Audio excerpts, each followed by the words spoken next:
For some time, I've been contemplating the peculiar situation that existed in Egypt at the beginning of the Christian era. The city of Alexandria had become the great center of learning for the entire Western civilization.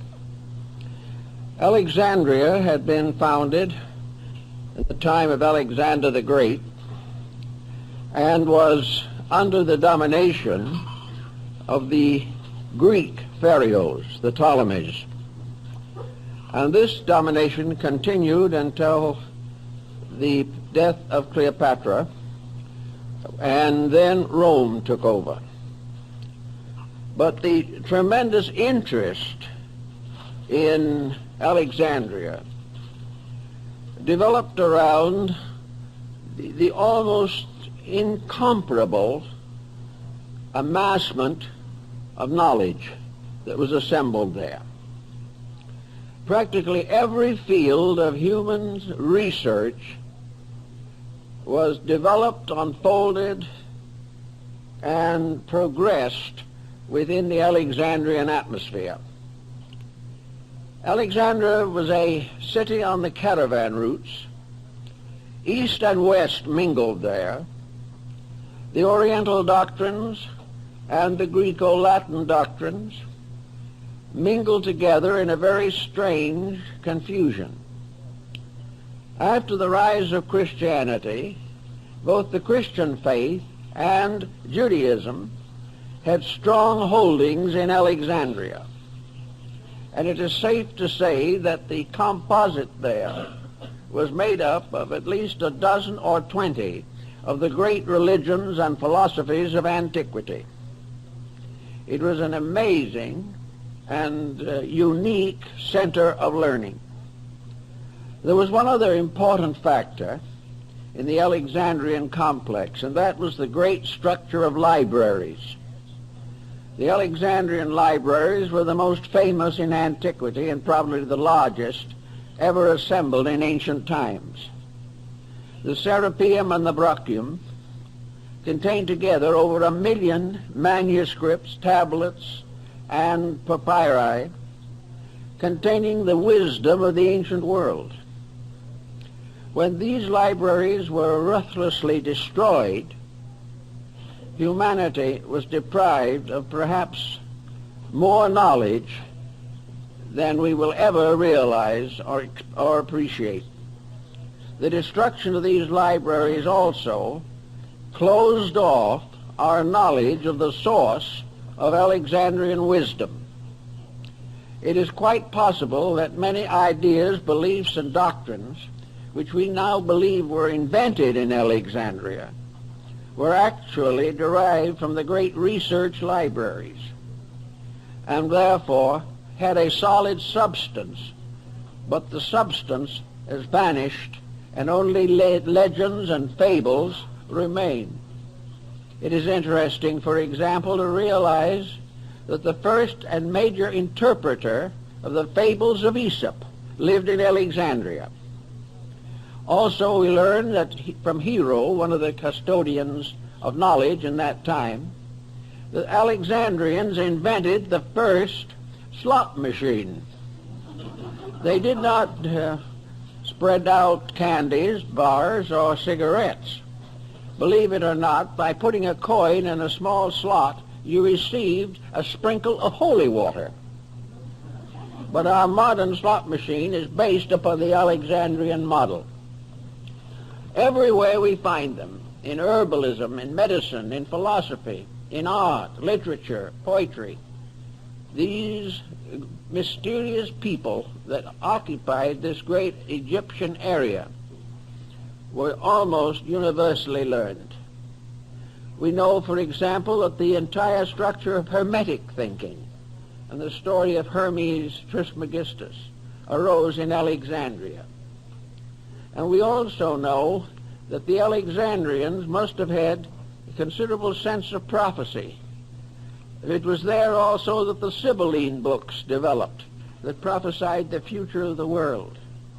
It was Ptolemy of Alexandria that gave the world astronomy and very largely contributed to the rise of astrology.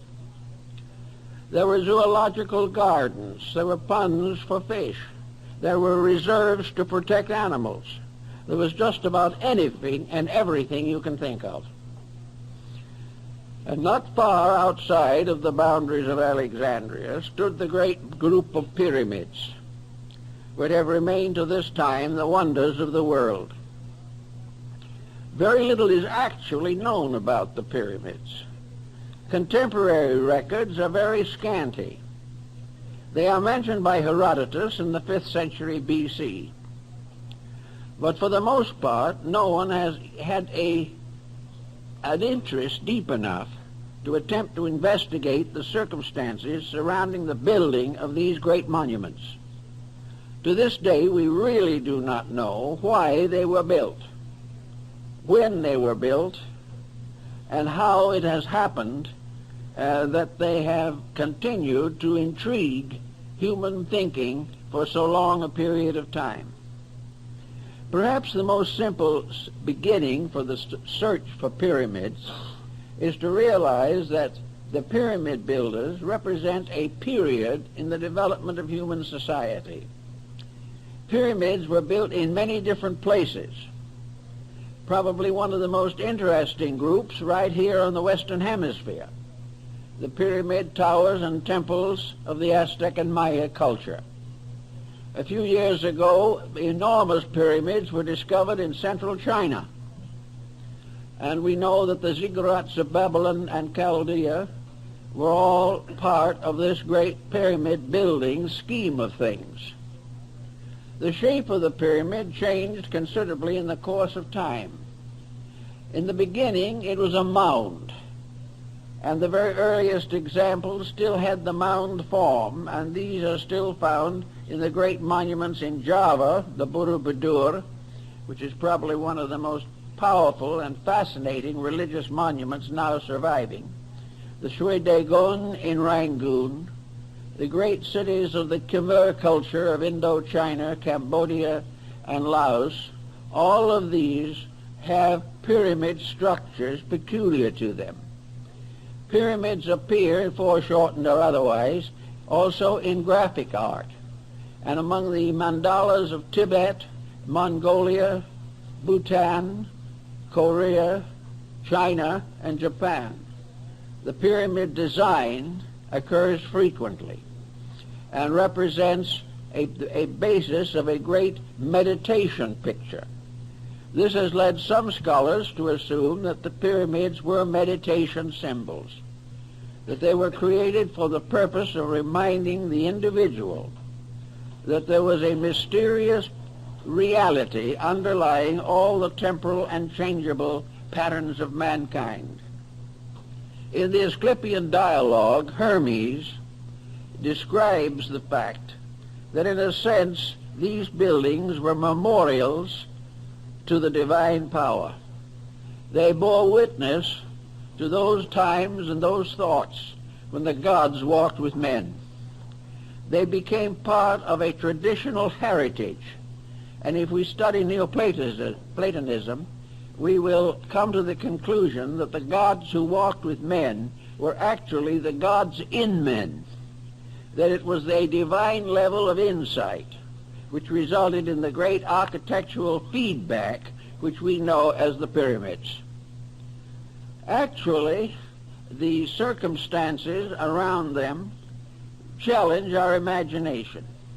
We know that whoever built the Great Pyramid of Giza was well acquainted with astronomy, that he had a very complete knowledge of the solar system and all of the wonders of the cosmic plan as revealed through the bodies and objects moving in the heavens.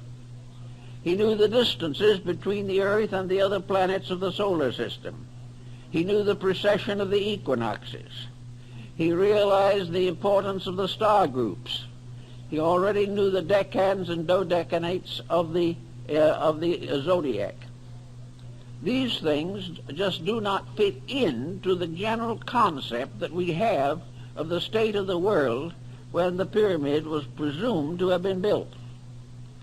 The only possible answer is, on this level, that at the time the pyramid builders labored, they had a knowledge among themselves that had not been distributed to the people. Even the rulers did not possess this knowledge. And that there was a cult or sect of architects and artificers, the builders of monuments, who knew the proportions and mathematics and had deeply imbibed from the wisdom of Pythagoras and Euclid. But even this isn't a complete explanation, for it is almost impossible to determine how this tremendous job was done. The idea that we have is far too trite. They thought that perhaps they were simply built as a result of slave labor in Egypt will not hold water. It is simply not sufficient.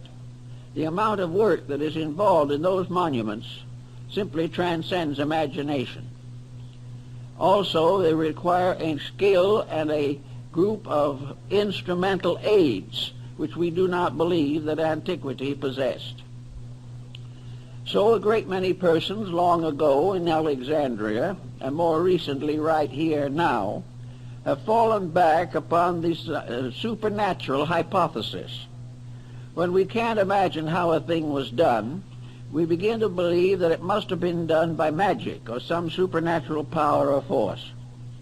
The Chinese have long believed that their Great Wall was built by the gods. They did not believe that any human being could build it. And it is only natural when we come into the presence of something that transcends our own abilities that we begin to wonder whether some strange esoteric means was involved, as in the case of the statues on Easter Island and many other such unsolved mysteries of antiquity. To fall back upon this supernatural theory is comforting to a degree, but it can lead us into serious complications, because we know that the Egyptians and other nations of that period were esotericists. We know that they had a knowledge of natural law far ahead of their time, and they had a responsibility for the use of natural law far ahead of our time. These people had a deep appreciation for the immensity and integrity of the universal plan. They had already discovered thousands of years ago that you cannot break natural law without suffering. They had never developed that strange type of egotism which impels us often to assume that God is depending upon us to take care of his purposes and plans. They did not think this. They realized or believed that they were the servants of an infinite reality. Now, in the development of Neo-Alexandrian mysticism, we have an interesting point that is brought out by Plotinus and Proclus, namely that mysticism, which is an internalization of faculties and which releases certain esoteric forces within the person, very often, in fact almost always, also gives rise to a less fortunate situation, and that is psychic phenomena. The mystic is more inclined than anyone else to believe in the psychic factors of life. And because these are inconstant, and because most of them arise within the imagination of individuals, psychism leads to difficulties, even while mysticism leads to spiritual attainment. They are not the same thing. The pyramid, as it stands today, there is, of course, the largest and most important of several groups of similar buildings scattered around through Egypt and other parts of North Africa. For all intent and purposes, we are told that at the year 820 A.D., the Caliph al-Ma'mun al-Baghdad brought a large number of workmen to Egypt to explore the Great Pyramid. The reason he did this was because there was a legend to the effect that the pyramid had been built by mysterious giants called the Shaddai, and that they had buried within the pyramid a great treasure. and had guarded it with demons and monsters and all kinds of supernatural forces. Al-Mamun wanted to study this for himself, and he also was very anxious to get hold of that treasure, which was presumably somewhere within the pyramid. In order to gain his end, this son of the faithful brought with him workmen from Baghdad. These workmen were good Muslims and were also honest and faithful servants of the Caliph. But likewise, they had been induced to hope that were the treasure found, they would benefit also. In fact, they had been assured that such would be the case. And one day, in the early 9th century, the Caliph Al-Mamun stood at the face and base of the Great Pyramid. It was one shining surface. All of the capping stones were in place. There was no mark or opening anywhere on any of the four sides. It was so perfectly covered that it reflected the sun like a mirror on all of the sides of the south, east, and west, glistened and gleamed with the light of the sun, and only the north side was silent and dark.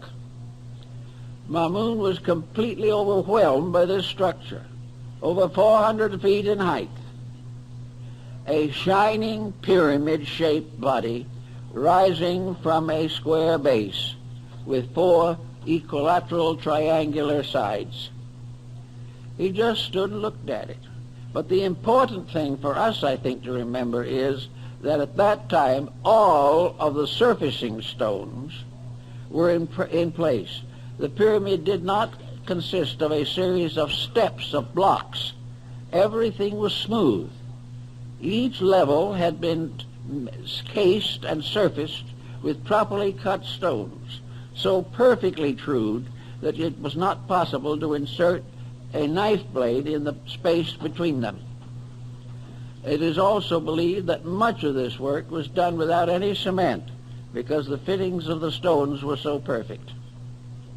Sometime between about the 9th century and now, all these casing stones have disappeared except 6. There are 6 stones left to remind us of what was originally the entire facing of the building. These stones are huge, weigh hundreds, maybe thousands of pounds, and they are still in place, but that's all there is of them. All the rest have gone. Now we are told that they probably were used to build various structures in the city of Cairo, that they were used to create palaces and mosques for the Muslims, and that little by little the Great Pyramid was turned into a quarry to be the source of base materials for building purposes. This answers one question, however, that we have to consider.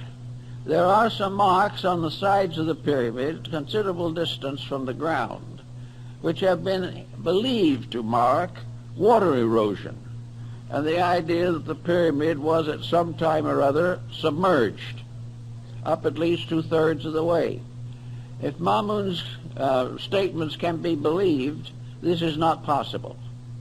Also, it is more likely that these markings, these marks that look like water erosions, are actually sand erosions that were the result of sand blowing against the walls after the capping stones and facing stones had been removed. So the probabilities of the so-called antediluvian date remains speculative. We do not know. One thing is probably inevitable, that whoever built the pyramid had a very great knowledge and presumably was wiser than most of the peoples in the world today. We know, when I was in Egypt, I talked to a French architect who was standing alongside me at the foot of the Great Pyramid. And he said, if this building had not survived, if the modern world had had nothing in the form of knowledge except reports about it, and the building had not continued to exist. There isn't a soul on earth who would believe that it had ever been built. And this is more or less the situation.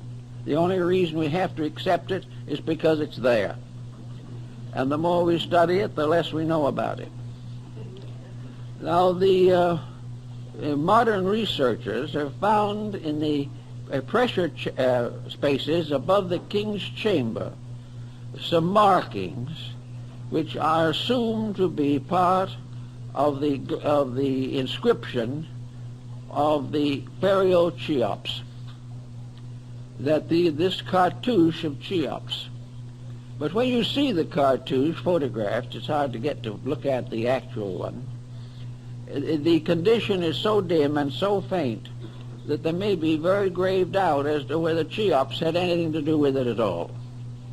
In the first place, a proud pharaoh, wishing to mark a building as a proof of his own skills, would not have placed those inscriptions in a position where they could never be read, never could be seen, and in the process of completing the building were most of them mutilated or completely obliterated. Therefore, it is not at all likely that the proud pharaoh put something in those chambers that could not be found for thousands of years, and then only by accident. Most of the Egyptian monuments are clearly marked with the cartouches of their originators.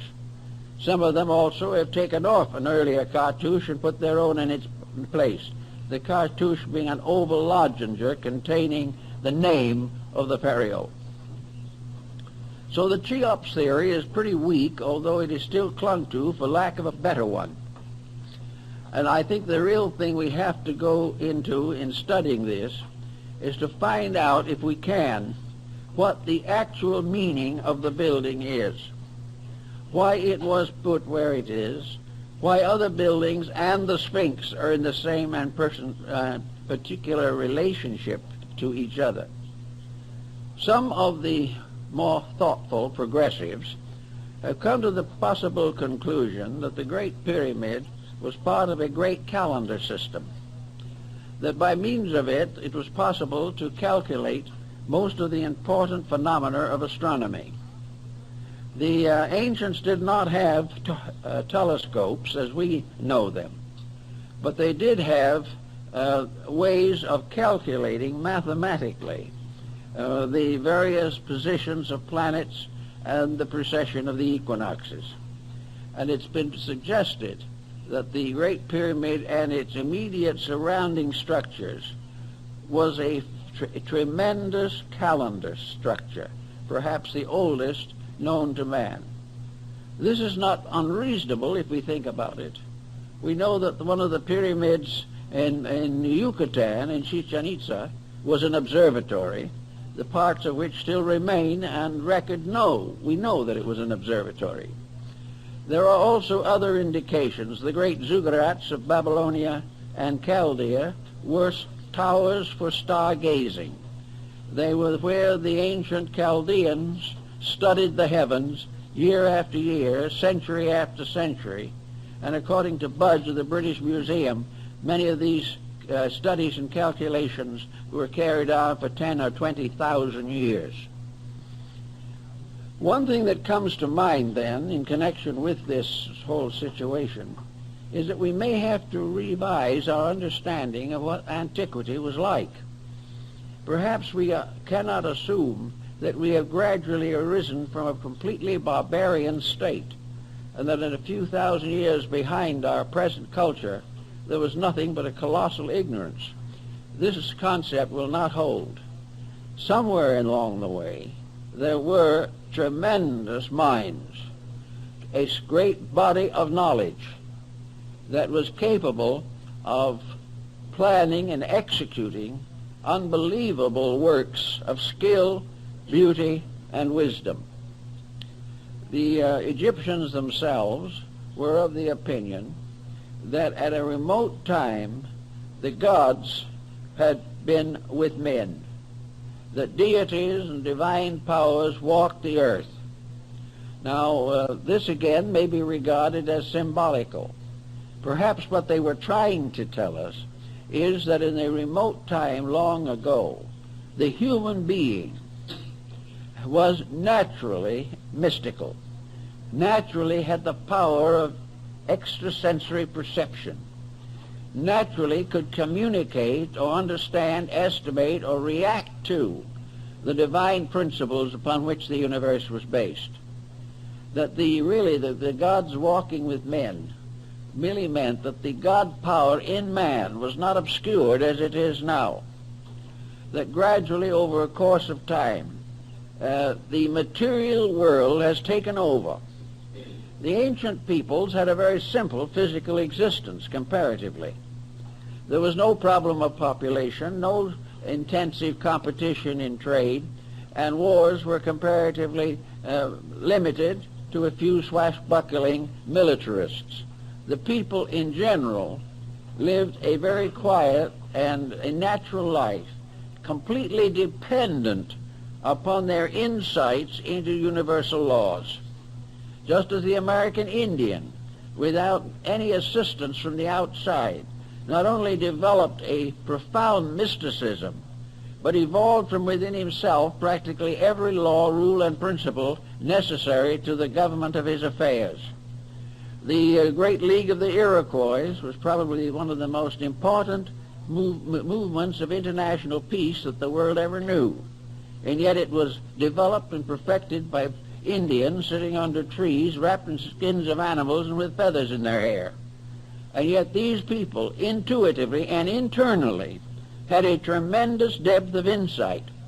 This depth of insight has been lost as the result of the individual being subjected to continual external conditioning. He is taught from childhood not to think for himself, not to search within himself for the answers to his problems, but to read them out of books and have them conferred upon him by physical educational processes. As a result of that, he has lost the power of direct contact with realities. His new philosophy, if you could call it such, is built entirely upon the opinions of his contemporaries and the interpretations by these contemporaries of earlier documents and beliefs. If we assume that the individual was a source of almost complete knowledge, that he had the skills and the abilities to intuit nearly everything necessary to his own survival, it is then quite probable that we are gradually going to learn that the leaders of this intuitive procedure were parts of a great sacerdotal group. You might be willing to call them the mysterious sages, the wise men of ancient times, the first ones of the earth who knew, and the giants of mind and thought who were upon the earth in those days. In any event, however, there was undoubtedly a tradition that descended into Egypt from a still earlier source, a tradition based upon an internal development of spiritual resources, a development which went back perhaps to India or to one of the ancient civilizations that have now vanished away. But by 4,000 or 5,000 or even 10,000 BC, there was a great knowledge in the hands or in the keeping of a few persons. And these few persons more or less set up the system of mysteries which operated in Egypt, Greece, and the Roman Empire. Now in this also, I think it is very important to bear in mind that the initiate system, which was the prevailing system in Egypt at that time, was based upon one tremendous point, a point which we have lost, a point which we have never really attempted to restore, but about which we have given considerable thought and consideration. The purposes of the mysteries, according to such initiates as Plotinus, Proclus, Iamblichus, Ammonius Saccas, and others, was very simple, that the individual should learn factually, truly, beyond question, beyond doubt, through personal experience that death is an illusion, that immortality is the summit of man's problem, that the ancients not only believed in it, but kept this belief in secret, but developed a science by means of which they could communicate the fact and example and circumstance of death directly to another person. In other words, the initiates of the mysteries, according to the old concepts, were persons who had lived, died, and been born again in this world. In order to accomplish this, there was an elaborate ritual system, because upon the concept of immortality was built the entire problem of an enduring material culture in this world. If immortality was demonstrable, beyond question, not the result of communication, not because certain famous person had believed it, not because we wanted to believe it, or because it was written in sacred books, or anything of that nature, but because the individual who believed it had died, passed through the experience, and come back to life. This was the burden of the mystery system, was to prove conclusively that death was not the end of anything. Cicero marks this in his discussion of his relationships with life. Marcus Aurelius refers to it. But he refers to it, as they all did, as something known, not something believed. Something that could not be denied because it had been an actual experience in the life of the believer. Thus, in the mystery system, in the Egyptian, which we are interested in the moment particularly, the Book of the Dead, which is a misnomer, part of the same type of misnomer that afflicts us in many other ways. The Book of the Dead, so called, the Egyptian name for which was not the Book of the Dead, but the Book of the Coming Forth by Day and of the Opening of the Mouth. This was the famous name in ancient times for such great papyri as are in the Museum of the British Museum, of the Papyrus of Ani and the Papyrus of Hanufa. These were great examples of the dead coming back to life through the mysteries. For the ancient philosophy of life was built upon an eternality of life. It was built upon the fact that the individual was for everlastingness, that he would go on. There was no end to him. There was no one converting people to this. There was no one preaching it or teaching it. In the mysteries, the candidate went through it himself as an actual fact. And as Apuleius tells us in the Metamorphosis, the initiate in the temple tread upon the threshold of Persephone, that is the underworld, and beheld the spirits. He went into the realm of death and returned again. Eugene O'Neill's play, Lazarus Laughed, is built upon this theme and is derived very largely from the ancient teachings. In the play, Lazarus, as had been raised from the dead by Christ, lived on for a time and was finally persecuted in Rome by the Emperor Caligula. And finally Caligula threatened Lazarus with death, and Lazarus laughed at him. The man who had died laughed at the man who thought he could kill anything. And this was the burden of the mystery, that the individual who knew, not because he could believe or have faith, but because through the rites, ceremonies, and esoteric practices of the temple, he lived through it and came through alive, and came out of darkness into light, knew as a certainty beyond question that there was no death. Now, we don't realize perhaps how important this point would be in the modeling of civilization. We do not realize how oppressive the concept of death is, and how the punishments of the dead in the theological systems, how they may torture or terrify the person. The main point was to establish the reality of survival and its associate belief, the consciousness or concept of rebirth. Rebirth was simply immortality, spaced out. It was a part of the everlasting, ever-livingness of everything that exists. The ancients, therefore, had very little fear of death, and something of the form of a mystical experience of this probably influenced the Christian martyrs in the Circus Maximus in Rome, when they died for their faith.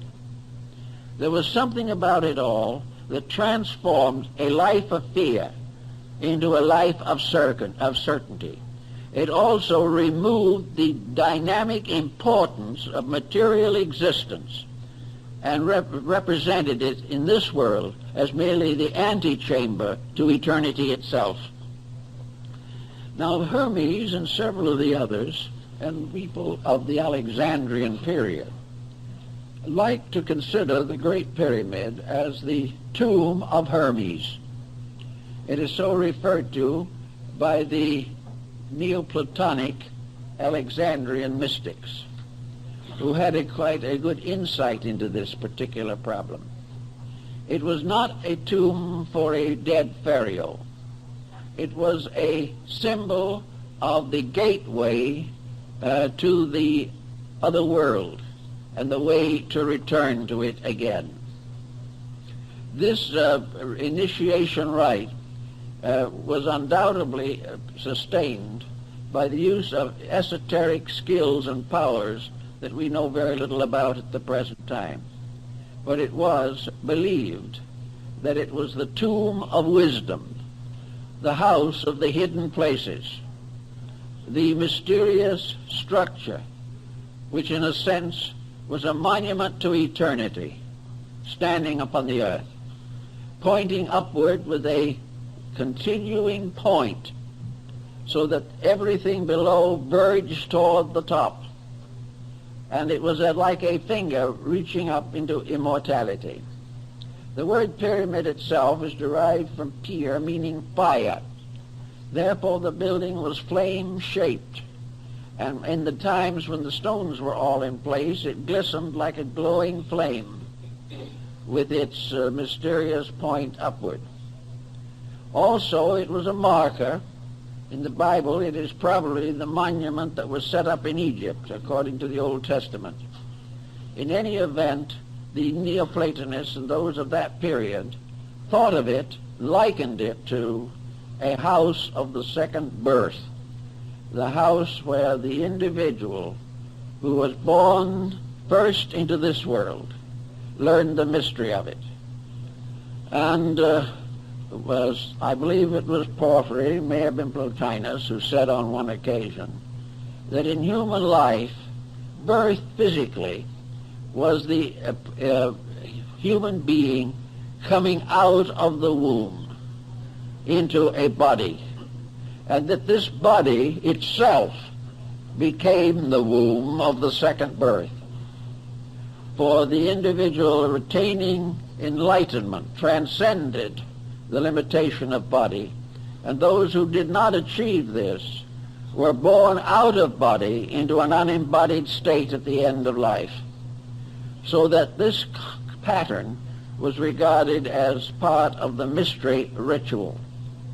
Another interesting example of this particular type of thought is to be found in judo in Japan. Judo and many other of the self-defensive arts of the Orient are concerned with a peculiar kind of courage, a courage which must be completely free from anxiety and fear. If the fear exists, the individual is weakened by the rise of a terror within himself, and therefore usually comes to disaster in his own day and in his own way. So in judo, before the artist achieves the highest grades of the art, he must be killed. His teacher kills him. His teacher performs certain structural pressures upon the body that stop the heart. And the heart is allowed to be stopped for a certain number of seconds, or early 1 or 2 minutes. Then the master resuscitates the disciple by pressure upon other parts of the body, according to the higher grades of judo.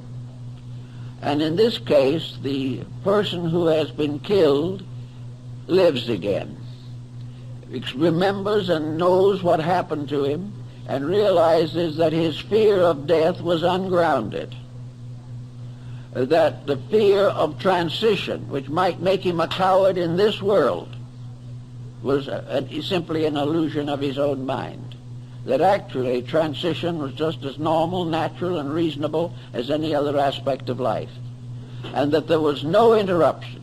The individual never ceased to be an immortal being, whether in body or out of it. Now, the Egyptians apparently built on this very, very strongly. So did the Hindus.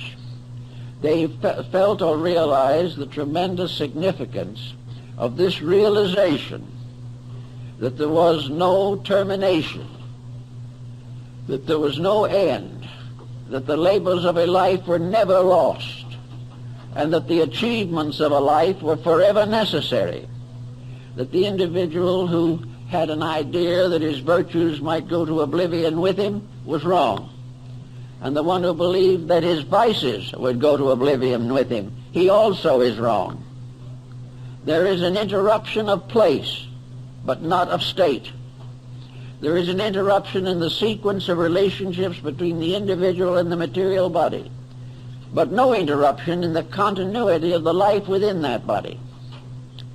Thus, materialism, which has become more or less prevalent in our time, can be held responsible for a very large amount of the unfortunate pressure that bothers us today.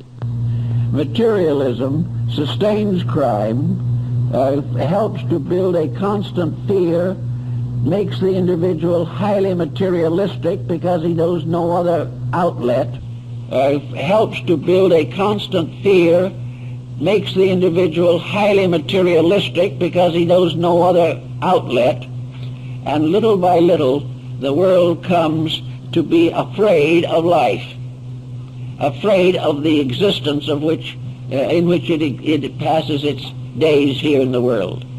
Asclepius and Hermes in the dialogue pointed out that the time would come when Egypt, which of course was a symbol of the whole world, would forget its gods, that it would deteriorate, that it would depart from heaven, that it would build false images, false goals, and false purposes to justify its own errors, that it would go into a state of conflict with all other things, that it would waste the values of the earth.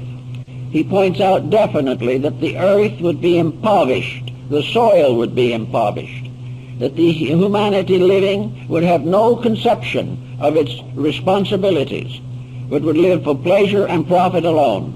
And as this happened, gradually the planet would become a desert, that everything that was useful would no longer be able to function or manifest itself. But that in spite of this, that something inside of the human being could not die. This eternal life that was recognized in the great mystery system went on. And also in the course of time, the life within the individual would revolt against the misconduct of his mind, emotions, and body. And when the great tragedy revealed itself to be the result of human selfishness, cupidity, and ignorance, the humanity would then go back to the gods, go back to the divine principle within himself, and create a new world emerging out of his own repentance, out of his own realization of his mistake, out of his own fear perhaps of the final destruction of himself and everything that exists. But nothing will be destroyed. It is all part of the illusion. It is an illusion which continues until the human being makes peace with universal law. When the human being accepts the governorship of the great values of life, he is then no longer subject to the infirmities of the flesh. If you look at the various sacred buildings of the world, you will notice that nearly all of them are symbols of aspiration and ascent. And for this we have to go back to the very primitive form of astronomy. The ancient astronomy divided existence into three levels, the lowest being the planes of elements, the second level being the planes of planets, and the third and higher level, the plane of the zodiac or the fixed stars. The universe had three great steps ascending, and the life of man consisted first of a descent, as in the story of the death of Tammuz in Babylonia, and finally out of the grave of materiality, a resurrection, a regeneration, and ascent up a ladder, Jacob's ladder, or the ladder of Muhammad, to ascend, as in the vision of St. John on Patmos, to the heavenly world that lay above the zodiac. This concept was a sort of skeleton upon which all of the philosophies of ancient times were built. And the simplest way of presenting this situation was by the mound, or the pyramid, which incidentally could be a tomb, because it would then become a witness to the fact that the being in the tomb was not really dead. The tomb became then a symbol of belief in the resurrection. It was a monument to prove that it was over the body only, and that the soul, mind, and spirit had ascended into a better world. This ascent was represented in India by the use of a cube and a pyramid. The pyramid was placed on the cube to represent the union of the material quaternary and the spiritual triad. It was an ascending problem. All through the present Buddhist world, graves are in the form of little stupas or pagodas with 5 levels to represent the ascent of life, and the headstone became a ladder to lead to the higher worlds and to bear witness to the fact that the person buried there knew his own immortality and would go on to freedom and liberation. The enlightened person was always represented by a grave marker, which was the symbol of immortality and not the symbol of death. In Cambodia and in many buildings, this particular concept was created by means of a cube and a sphere. And spheres were also placed in the Great Pyramid and have been found there.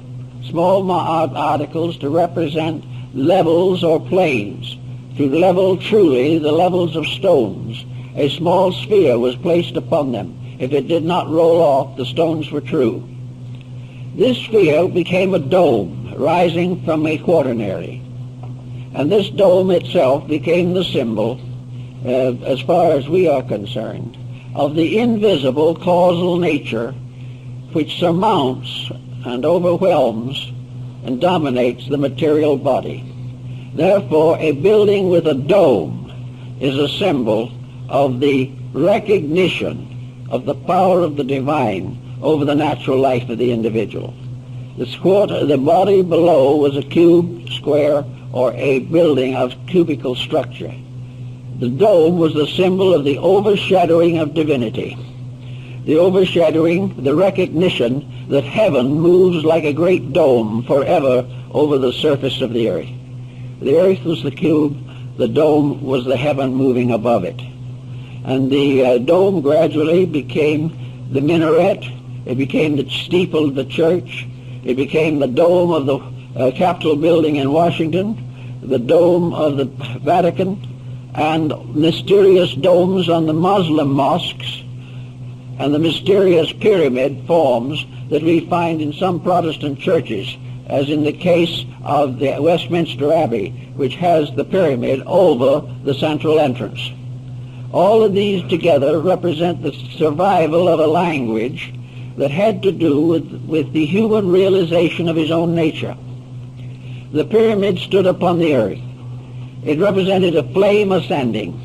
It was a radiant structure that had been built in ancient times, but it was always pointing upward. It was always impelling the individual to follow an ascending line and look up to the stars. At various seasons of the year, by looking up, the beholder gazed upon the constellations, the figures, and the mysterious language written upon the wall of heaven. Gaffarel, who was the secretary of Cardinal Richelieu, wrote a book in which he showed that the star groups were in the form of consonant letters of the Chaldaic alphabet that later became the ancient Hebrew. These constellational patterns were consonants. The planets moving through them were vowels. And by studying this proposition, the handwriting on the wall of heaven could be read. It's an interesting theory and has been given some attention, but not too much in recent times. But we have the great dome of heaven moving upon the earth. We also have the pyramid as the house of a mysterious elevation, the four square of the base from which rises the pyramidal form, consisting of 4 triangles, each with 3 sides, which make 12 lines or 12 angles, which represent the zodiac.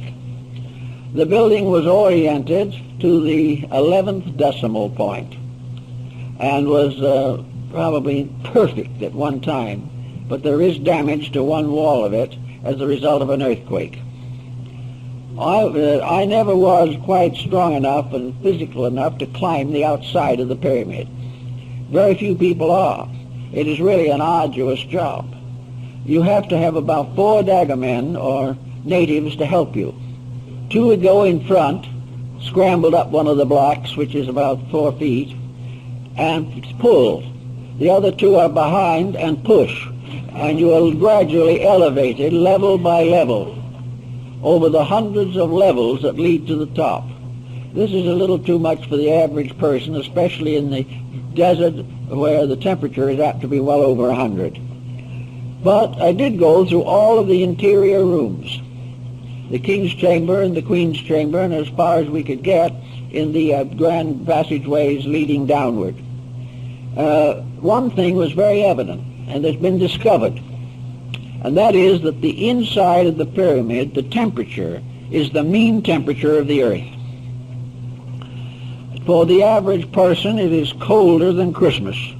It is a constant chill, and it is a dead chill. There is no modifying circumstance. And many persons who come out of the pyramid into the heat of the sun have very serious colds and occasionally pneumonia. But this peculiar deadness inside was probably put there or achieved for a purpose. It was probably in this deadness that the transcendent or suspension of life in the ceremony of the coming forth by day was performed. The individual was in the tomb. He was attended by the priests. He was dead. And like the prodigal son, whose father said, "My son was dead, but he is alive again," humanity was the prodigal son. There were 2 ways of growing in this world. One was to grow slowly by cause and effect and by the labors of living. The world itself became a great temple in which initiation took place over a period of hundreds of lives. But to the ancients there was a wise man's way, and this wise man's way was to pass through by conscious intent and by purification the mystery of the whole cycle in one embodiment. Now one might say this would be the simple way, and I know a lot of metaphysicians at the present time who can hardly wait for that one embodiment that's going to do it all. But most of them have forgotten something, namely that this one embodiment means that everything accomplished in hundreds of lives must be accomplished in that one embodiment.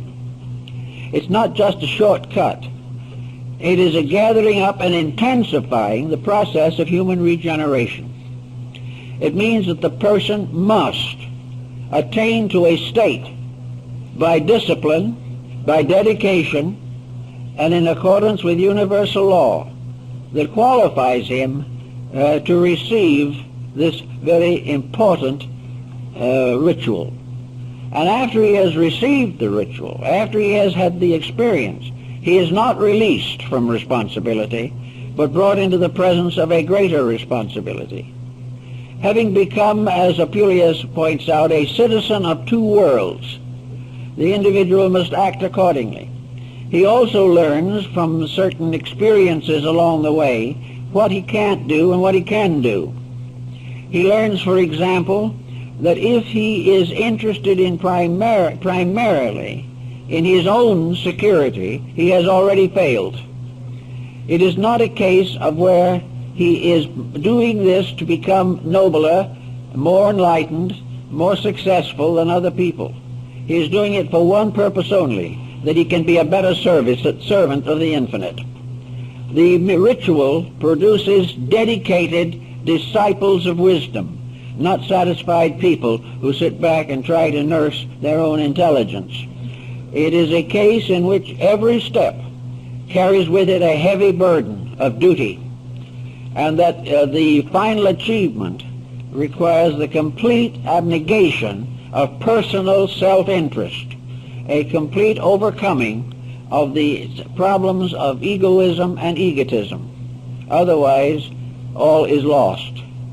Furthermore, there can be no backsliding, because the individual must reach a state of certainty before this enlightenment is given that makes it utterly and completely impossible to backslide. He cannot get it and then fail and turn from it.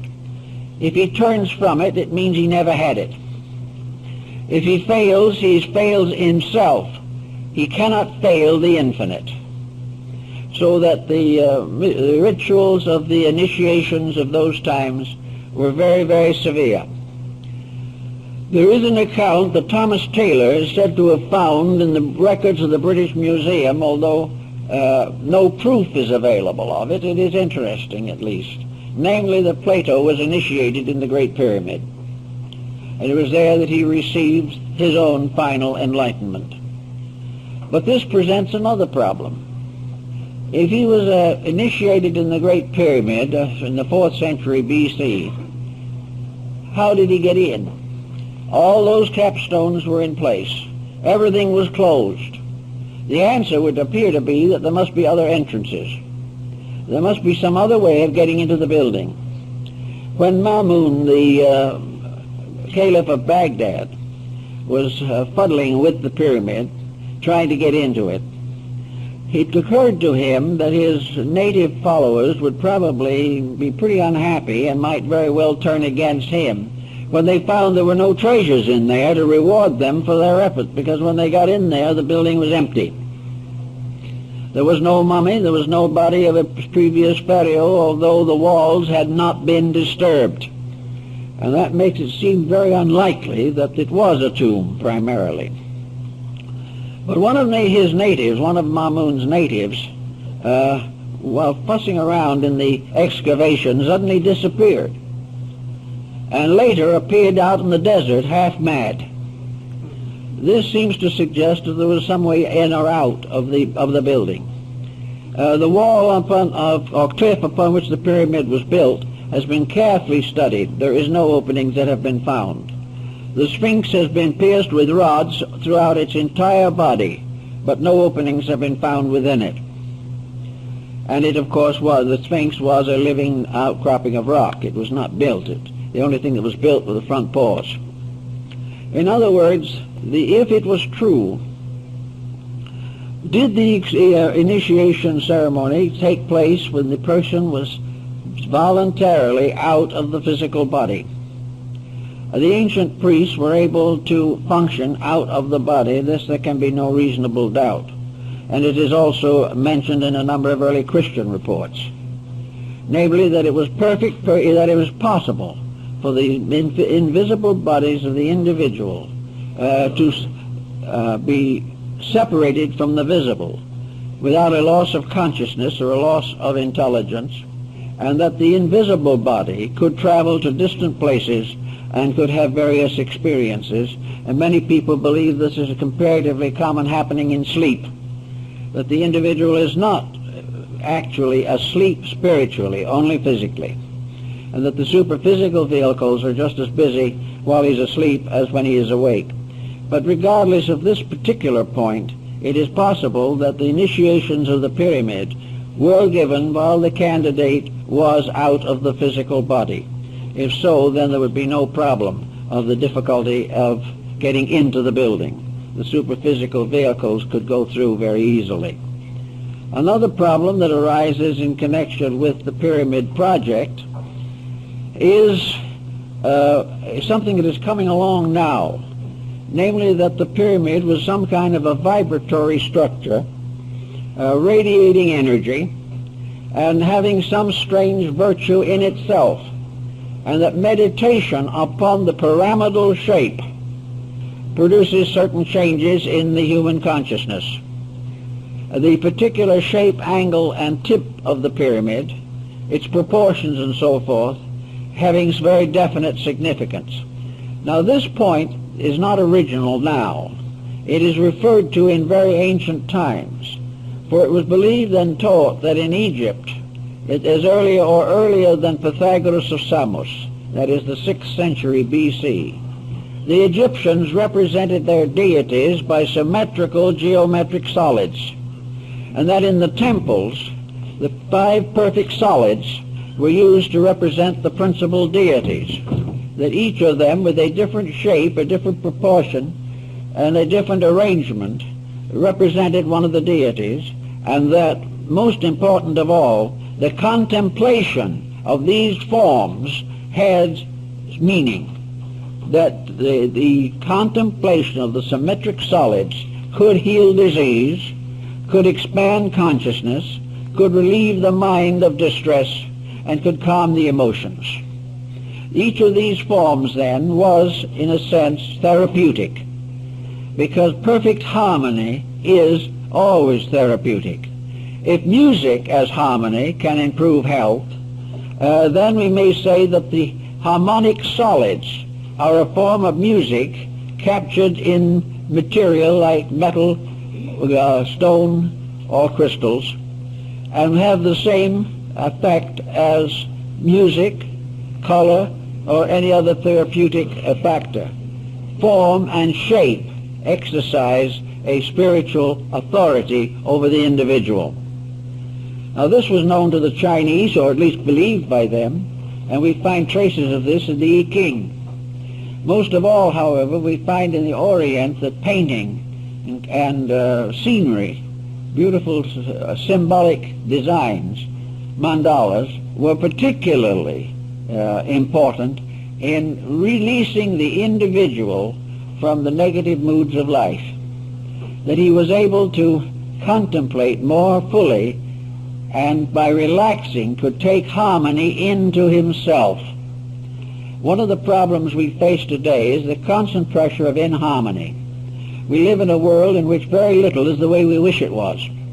We are all constantly under the pressure of worry, anxiety, fear, despondency, irritation, aggravation. These things press in upon us all the time. We are also afflicted by the very appearance of our civilization. There is nothing more depressing than the average city, and there are very few things much more depressing than the average house, because people simply have not the insight or the understanding to build structures suitable to the release of their own consciousness. The individual concerned only with physical comfort may live in an environment which makes his spiritual nature completely uncomfortable.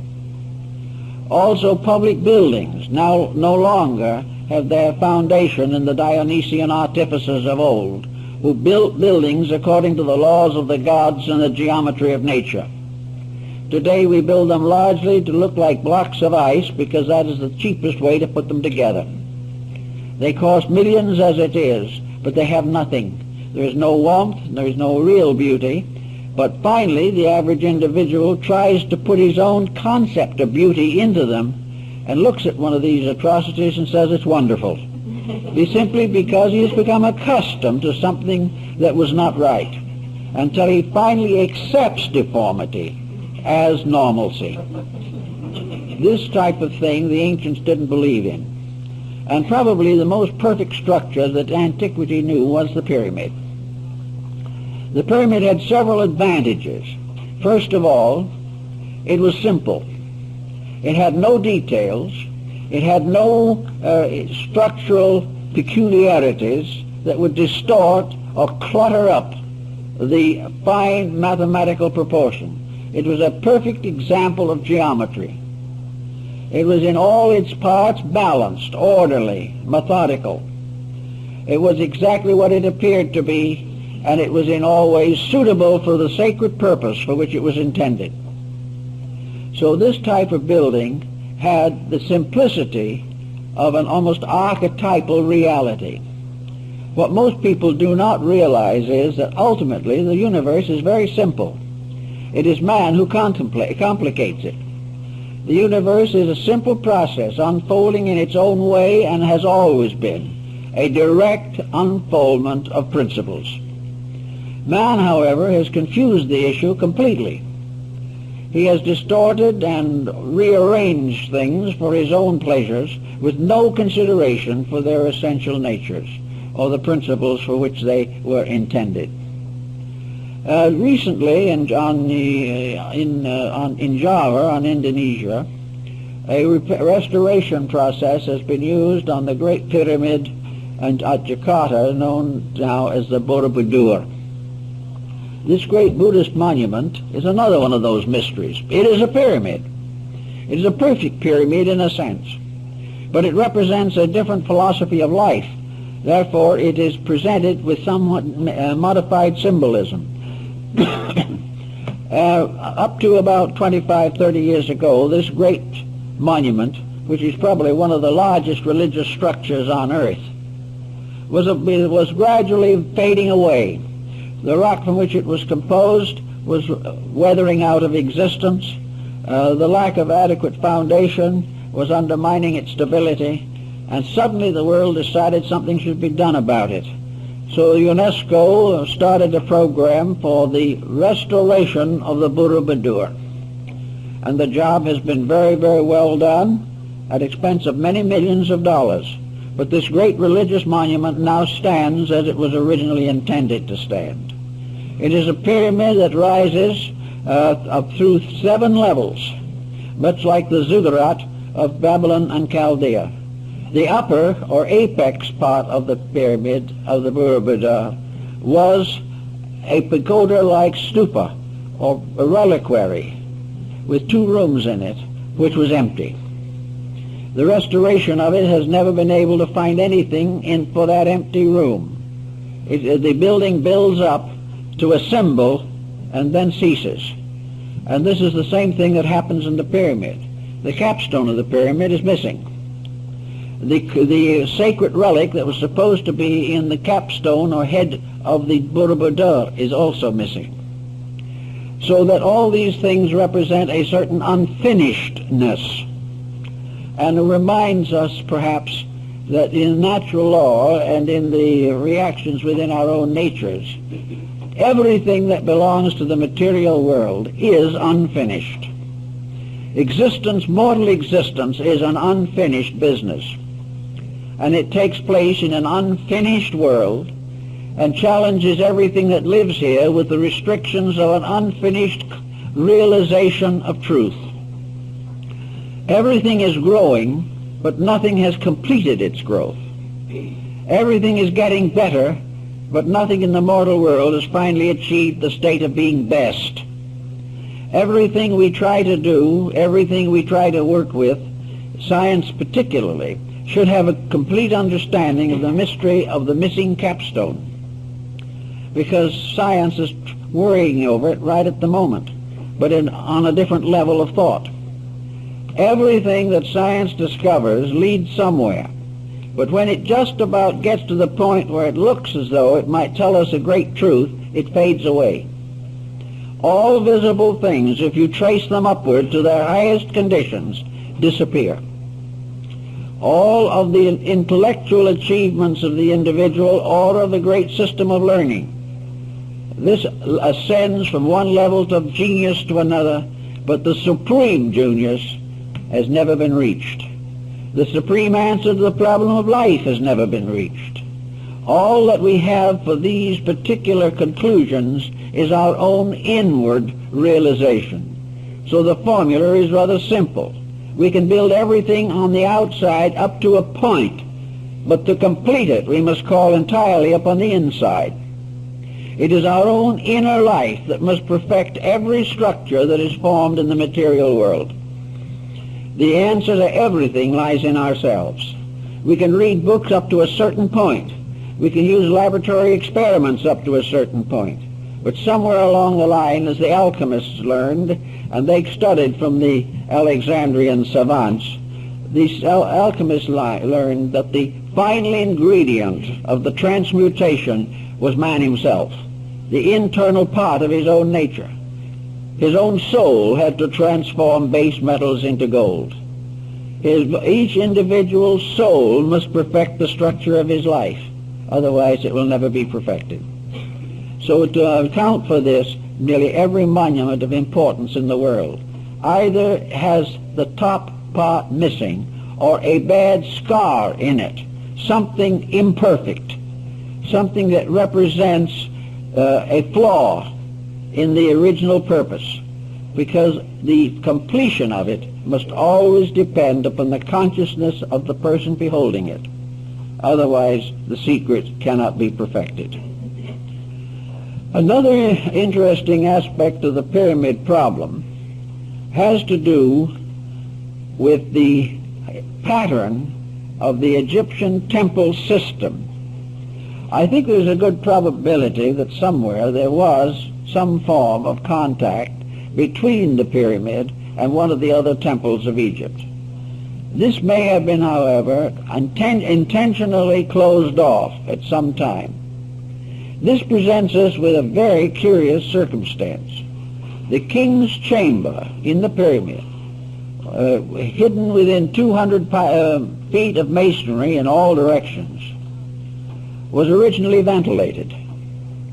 2 air shafts went from the king's chamber in an upright diagonal motion to the surface of the pyramid.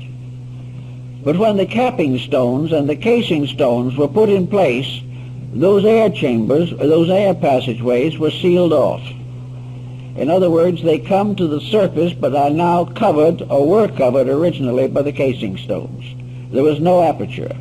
They were not ventilated, but they were originally intended for ventilation. The answer seems to be, therefore, that something in there had to be alive and had to have air, although there is no clue to what it might have been. Of course, the present openings have nothing to do with the ancient design of the pyramid. Why, for instance, would it be called the tomb of Hermes? What and who was Hermes? Hermes was the Greek form of the deity Mercury, and the Egyptian form of Mercury and Hermes was Thoth, the god of the writing tablet. Hermes was a symbol of the universal mind, because it was said of him in his own day, whenever that was, because he is probably also a symbol invented by the Alexandrian esotericists. He is not known prior to the rise of Alexandria. What was that he was the author of 10,000 books, and some of the old stories tell us that he was the author of every book that was ever written in the world. Well, the implication is pretty obvious, namely that he has to represent the power of mind, which is the author of all things. Therefore, Hermes is universal mind. He is the universal mind that may have been symbolically buried in the Great Pyramid, which is supposed to have been his tomb. Not a pharaoh, but the universal mind itself, which in turn might point out the idea of a universal symbolism, that the secret of the mind was built into the structure of the pyramid, and therefore the investigation of the pyramid could ultimately lead to the discovery of the nature of mind. In any event, however, Hermes, as the author of all the books in the world, became, in a sense at least, the symbol of the great esoteric schools. He became the scribe of the gods, the interpreter of heaven. He attended the psychostasia, or the weighing of the soul of the dead, in the great Egyptian mortuary papyri and paintings. And Budge and also Breasted of Chicago were perfectly aware that the Book of the Dead was a symbolic document, and that the symbolism of the death and resurrection of the soul in that book was based upon the rituals of the mysteries. Here we have a parallel, therefore, that we have to consider, namely that in the old papyri, the tomb of the deceased person was nearly always portrayed as a pyramid. It was a pyramid upon a square base, and the opening of the base was in the bottom, not on the pyramid top, in the square base. Therefore, the implication could be that there was an opening in the pyramid below the level of its foundation. But in any event, this ritual was the story of the soul's journey into the afterlife, and was a very complicated story in the Egyptian mythology. But it all was condensed into a fraction of its original length in a ritual performed by the Egyptian priests. Breasted told me that he was perfectly aware that it was a ritual when he translated these papyri. And this ritual was the ritual of coming forth by day. Those who die the ordinary death go forth by night, according to the Egyptians, and they wander in a kind of darkness, of uncertainty. They wander through a universe that is benign, wonderful, loving, but like an infant, they have no memory or no conscious thought of where they're going. So those of that type who just simply die as they have lived, asleep as to reality, who have never improved themselves by any conscious effort, these are the little ones. They're not evil, they're not doomed for perdition, their mistakes will not prevent them from growing, but they are still unable to come forth by day, which means they cannot come forth consciously. They cannot come forth lighted by their own inner light. So they are the ones who must wait, or must go to the Amentet. The Amentet, or Elysian Fields, being the paradise of Egypt. The soul of the Egyptian who died went on into the other world and did what he did here. There is the story, of course, of the money lender who died in Egypt in the old days. He was a good man. He was honest in his money lending. He never cheated anybody. He was very sincere, but he had no knowledge of anything but money lending. So when he died, they gave him a table and some small change and told him to keep right on going. So he kept on borrowing, and Monday, as a ghost, he lent money to spirits who did not exist except in himself, and received interest on them, and lived very happily, enjoying the life he was familiar with. And this he would continue to do until he was brought back into embodiment. And then gradually, little by little, he would outgrow it. But there was no force in it, there was no evil in it, there was nothing terrible that was going to happen to him. He was going to be very happy because he was a good man. Virtue rewards with happiness in the afterlife. It may not result in illumination, because the average person who passes on will not be happy with illumination. He will be happy only with the things that are familiar to him. The way of life he has always known is what will make him happy. But after the initiation rites have been performed, the individual comes forth by day. He realizes his place in the plan. He realizes what is next for him. He realizes that going into this larger life is an opportunity to correct all failings of his own thinking.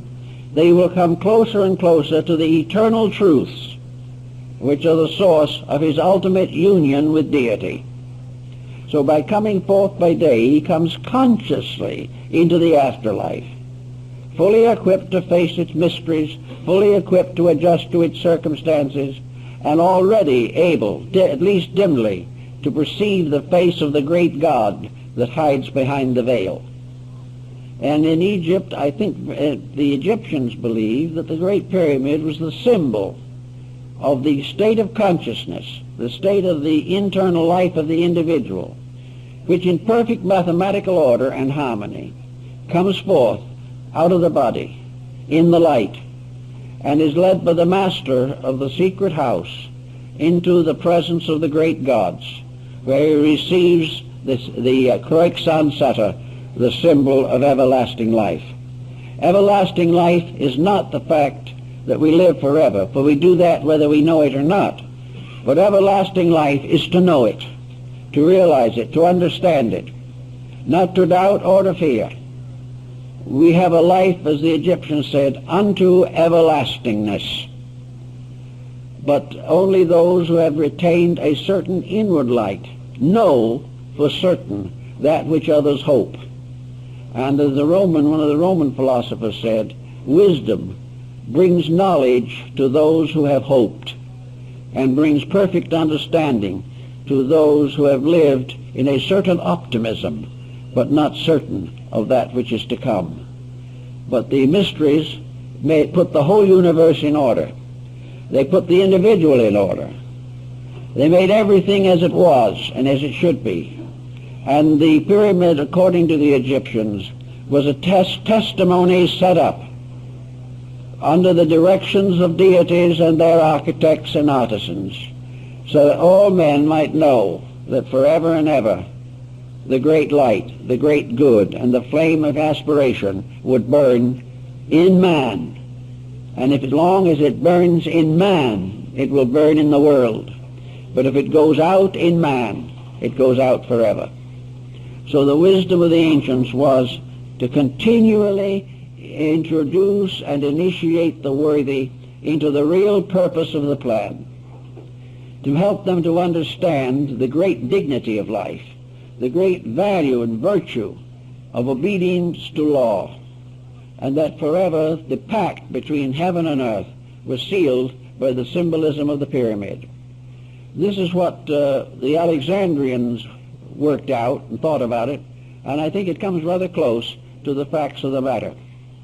Well, I guess that's all for today.